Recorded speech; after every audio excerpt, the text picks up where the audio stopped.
এই দোয়াটা হচ্ছে দোয়া কবুলের অস্ত্র। ঘুম থেকে ওঠার পর যদি এই দোয়াটা করে দোয়া করেন, ইনশাআল্লাহ দোয়া কবুল হয়ে যাবে ইনশাআল্লাহ। আপনি পড়বেন লা ইলাহা ইল্লাল্লাহ ওয়াহদাহু লা শারীকা লাহু লাহুল মুলকু ওয়া লাহুল হামদ ওয়া হুয়া আলা কুল্লি শাইইন কাদির সুবহানাল্লাহ আলহামদুলিল্লাহ ওয়া লা ইলাহা ইল্লাল্লাহ ওয়াল্লাহু আকবার লা হাওলা ওয়া লা কুওয়াতা ইল্লা বিল্লাহ আল্লাহুম্মা ইগফির।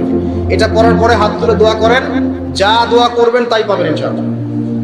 এই দোয়াটা হচ্ছে দোয়া কবুলের অস্ত্র। ঘুম থেকে ওঠার পর যদি এই দোয়াটা করে দোয়া করেন, ইনশাআল্লাহ দোয়া কবুল হয়ে যাবে ইনশাআল্লাহ। আপনি পড়বেন লা ইলাহা ইল্লাল্লাহ ওয়াহদাহু লা শারীকা লাহু লাহুল মুলকু ওয়া লাহুল হামদ ওয়া হুয়া আলা কুল্লি শাইইন কাদির সুবহানাল্লাহ আলহামদুলিল্লাহ ওয়া লা ইলাহা ইল্লাল্লাহ ওয়াল্লাহু আকবার লা হাওলা ওয়া লা কুওয়াতা ইল্লা বিল্লাহ আল্লাহুম্মা ইগফির। এটা করার পরে হাত তুলে দোয়া করেন, যা দোয়া করবেন তাই পাবেন ইনশাআল্লাহ।